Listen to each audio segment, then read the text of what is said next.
We're starting to get confirmation of Donald Trump's cabinet appointments as he builds out his authoritarian regime. And I say that without a shred of irony because, as expected, Trump isn't pulling any punches with the lineup. So far, almost every selection fits the far-right, white supremacist, Christian nationalist description, many of them involved with Project 2025, the Heritage Foundation's mandate for leadership, which Trump tried to distance himself from, and clearly is right at the heart of so many of these appointments. Now, we already knew about his choice for Chief of Staff, his campaign manager, Susan Wiles, 67 years of age, the first woman to be appointed White House Chief of Staff, so clearly a DEI hire. That's a joke. Less than a year after Wiles started working in politics, she joined Ronald Reagan's campaign ahead of his 1980 election. She went on to play a key role in transforming politics in Florida, where she lives. In 2010, she turned Rick Scott, a then businessman with little political experience, into Florida's governor in just 7 months. Scott is now a U.S. senator vying for the Senate leadership role for the GOP. The disgraced former president has also announced that he will nominate Lee Zeldin to lead the Environmental Protection Agency, saying the former New York congressman and gubernatorial candidate will focus on cutting regulations. Like that's a good thing.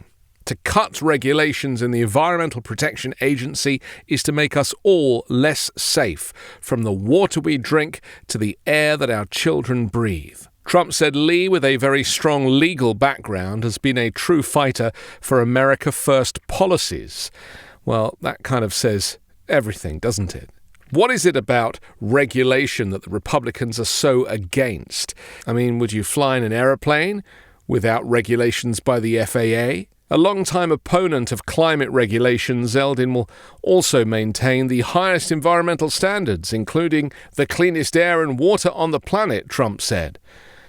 That's not climate change, by the way. Clean air and clean water. Trump's statement misidentified the EPA as the Environmental Protective Agency, so he couldn't even get the name right. Zeldin has expressed mixed views on climate change and environmental policy throughout his political career. He has supported some renewable energy initiatives like extending solar investment tax credits and researching offshore wind potential, but his overall environmental record has drawn criticism.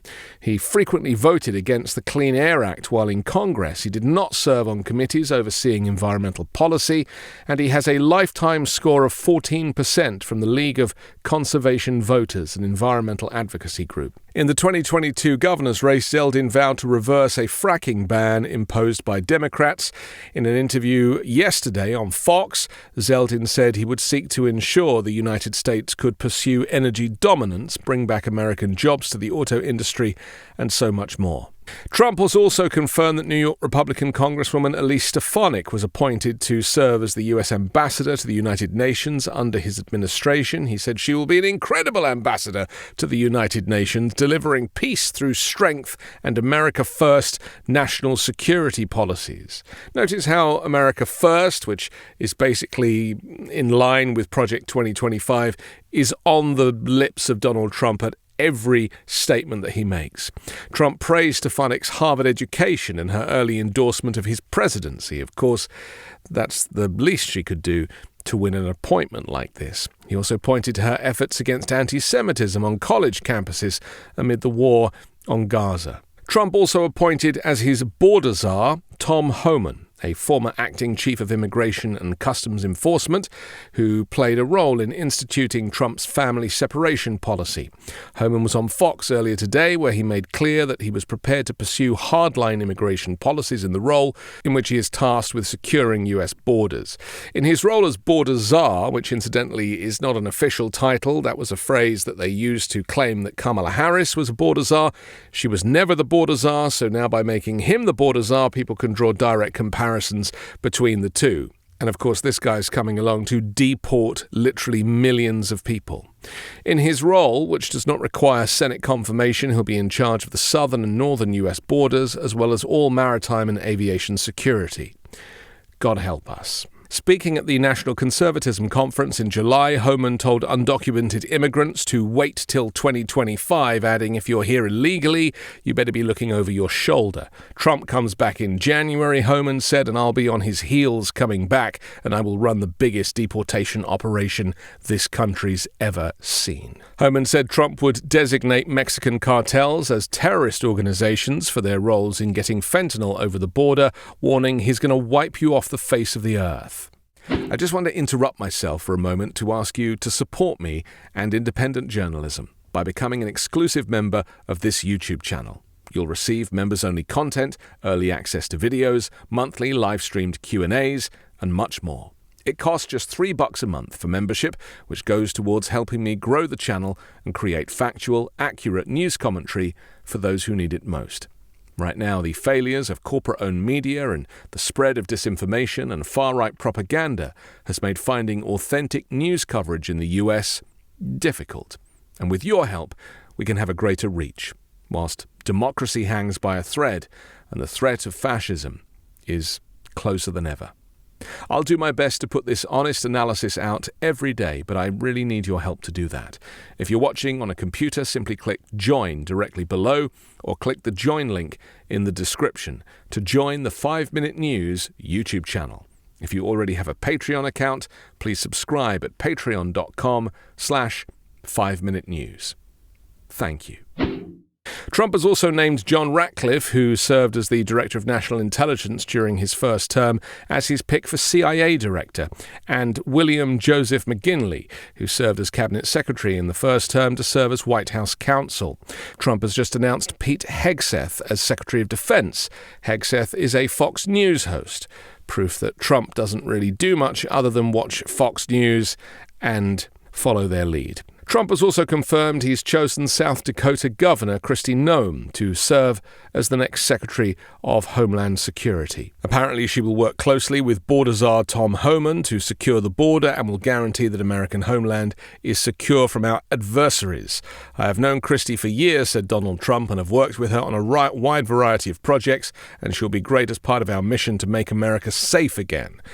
Following the publication of extracts from her biography, No Going Back, in which she described shooting her 14-month-old dog Cricket, she has been engaged in a number of other controversies throughout her career, which has seen her banned from the lands of several Native American tribes, accused of fabricating a meeting with North Korean leader Kim Jong, and criticized after promoting a cosmetic dental surgery in Texas. Noem was banned from visiting the lands of all 9 of South Dakota's official Native American tribes this year after claiming some of them had been infiltrated by drug cartels. And as if this gallery of curios couldn't get any worse, Trump has chosen the former Arkansas governor and Fox host Mike Huckabee as the next U.S. ambassador to Israel.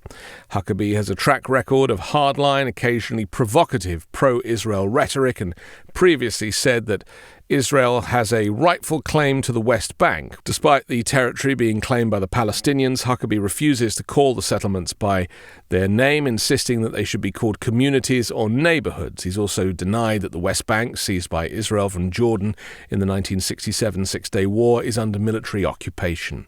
Posting on Truth Social, Trump predicted Huckabee, an evangelical Christian, would work tirelessly to bring about peace in the Middle East. Just like the infamous fake Abraham Accords, which supposedly brought peace to the Middle East, but completely left out the Palestinians from all negotiations. Huckabee's appointment is likely to signal a return to the explicitly pro-Israel posture of Trump's first administration when he relocated the U.S. Embassy from Tel Aviv to Jerusalem, in a move decried by Palestinians as damaging to peace prospects. Huckabee's zealous support of Israel has occasionally offended Israelis and Jewish groups too. And as expected, Donald Trump has announced Elon Musk and Vivek Ramaswamy as heads of Department of Government Efficiency. In a statement, Trump said, "I'm pleased to announce that the great Elon Musk, working in conjunction with American patriot Vivek Ramaswamy, will lead the Department of Government Efficiency, or DOGE. Together, these two wonderful Americans will pave the way for my administration to dismantle government bureaucracy, slash excess regulations, cut wasteful expenditures, and restructure federal agencies essential to the Save America movement." Again, this is a page straight out of Project 2025. It will probably make America less safe, far more dangerous, undoubtedly. And I expect that Vivek Ramaswamy and Elon Musk will fall out with each other within weeks of starting these roles. Meanwhile, the architect of the hardline immigration policies that Trump enacted during his first term, Stephen Miller, a man who claimed that America is for Americans and Americans only, recently looks like he is going to be serving as Trump's deputy chief of staff for policy. Again, that only confirms our fears that this lineup is one of the furthest right, extreme, and dangerous collection of individuals who seek to turn America's government upside down. Stephen Miller's record is one of cruelty, xenophobia, racism, and there's little doubt that his appointment is precisely because of that record. He will enable Trump's worst tendencies and is singularly unqualified to lead the policy agenda for the White House. So it seems our worst fears have been met, and this really is only the first few appointments that have been announced. But what we can be certain of is that if we feared a far-right Christian nationalist Heritage Foundation Federalist Society version of America, then that's what we've got. And it's clear that this team, both separately and together, will create a government that is completely unrecognizable to anything that has gone before in the American political system. And with that, we are going to see an explosive set of changes within the first week or two of Donald Trump's presidency starting in January.